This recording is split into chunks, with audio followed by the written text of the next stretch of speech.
According to the National Earthquake Information Center in America, roughly 20,000 earthquakes happen every year, with a small percentage of them being classed as high magnitude. These are generally the ones that cause the most damage and feature on news channels all over the world. But how is magnitude high or low measured? The current preferred method is the moment magnitude scale, which is a modern development of the more famous Richter scale. It measures the amount of ground shaking and the amount of seismic energy released by an earthquake to give an idea of size and scope. But there are other ways of understanding an earthquake too, including the modified Mercalli scale, which measures the intensity of Earth tremors during a seismic event, for even greater accuracy as to the damage a quake can cause. Nevertheless, while it's true that high-magnitude earthquakes don't always lead to high death tolls and that low-magnitude quakes aren't necessarily non-lethal, the overriding rule is, the bigger the number attributed, the worse an earthquake is. Today's question refers to a magnitude 11 earthquake, but actually in the real world, we haven't yet had one that was a magnitude 10. It's a matter of mathematics in some ways. The points on the magnitude scale are all 10 times greater than the previous one, which means that a magnitude 10 quake would see 10 times more ground shaking than a magnitude 9, while a 9 would see 10 times more than an 8, and so on. In terms of energy released, though, every level up on the scale sees roughly a 32-fold increase in power, which is why the top end can have such dire consequences. And there have been some truly terrible disasters in the past hitting those higher numbers. The most powerful recorded in history was the 1960 Valdivia earthquake in Chile, which was a 9.6 magnitude quake and led to the deaths of an estimated 6,000 people. Every single one of those deaths was, of course, a tragedy, but Valdivia is far from the most lethal earthquake on record. That happened 500 years ago in Shaanxi, China. The Shaanxi quake is believed to have had a magnitude of around 8, meaning it was considerably less powerful than Valdivia, according to the magnitude scale. Yet, it may have killed as many as 830,000 people. The deadliest modern earthquake, by comparison, happened in Haiti in 2010. It had a magnitude of 7.1, so notably lower than Valdivia and Shaanxi, but it killed more than 300,000 people. Meanwhile, the costliest earthquake economically on record did have a seriously high magnitude of 9.1.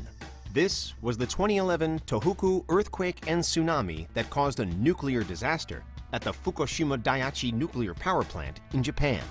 As a result of Tohoku, parts of Japan are still irradiated and dangerous today, while almost 20,000 people died. And the bill for the damage reportedly sits at around $360 billion. But back to our question.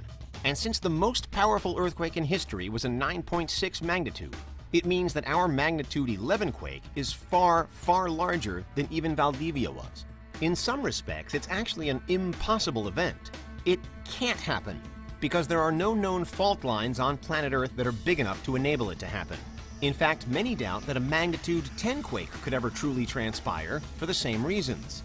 So perhaps what this video is more closely imagining is a kind of spontaneous earthquake event where fault lines shift in unison, huge amounts of seismic energy is released, and all hell breaks loose. Or we're imagining a future time when a large enough fault line has formed in Earth's crust and plate tectonics move in such a way that the very worst happens. But still, so much would depend on where the quake or quakes strike. Earthquakes almost always do more damage if they or the tsunamis that they trigger hit urban areas, for example.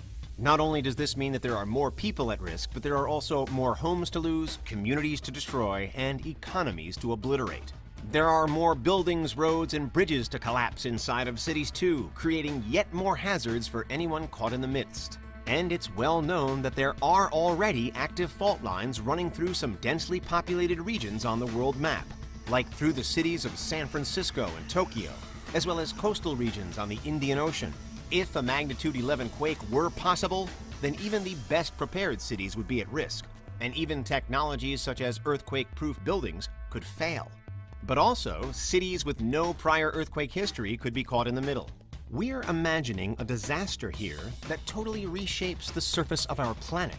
So the safest places could also be the most remote, where there's less chance of buildings collapsing, and the flattest regions, where there's less chance of landslides. But then again, the remote places could be more easily cut off, and the flattest regions could be more prone to tsunamis. This would be wholly uncharted territory. And while we have seen so-called megaquakes before, this would reach another level where no one is safe.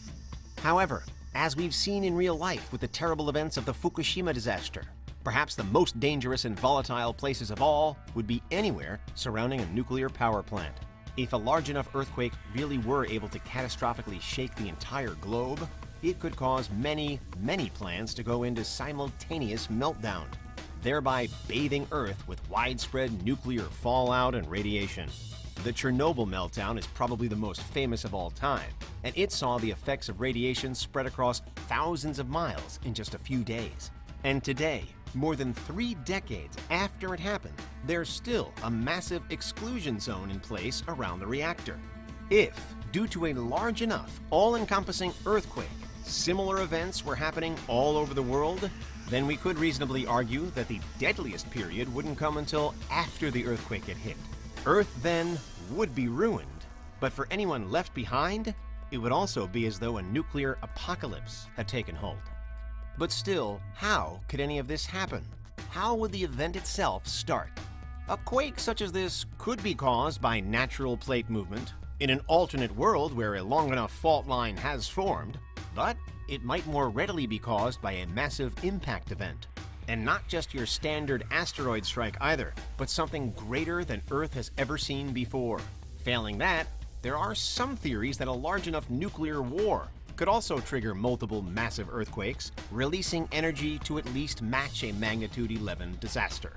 It would have to involve essentially all of our nuclear stockpiles though, because just 1 or 2 bombs would never likely be enough.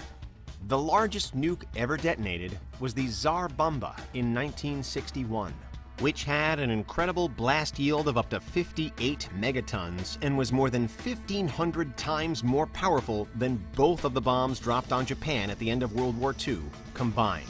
But not even Tsar Bomba triggered an earthquake, which just goes to show how monumentally huge earthquakes are. And again, if this was how the scenario played out, then probably the quake itself wouldn't be our chief concern, because the planet would once more be ravaged by radiation. As far as doomsday scenarios go, this one is right up there with the most devastating of all. In today's world, a magnitude 11 earthquake thankfully isn't something that we expect to happen. The planet just isn't built to make it possible. But in an alternate reality, or a future time when things have geologically changed, we're imagining an event of unparalleled power and destruction.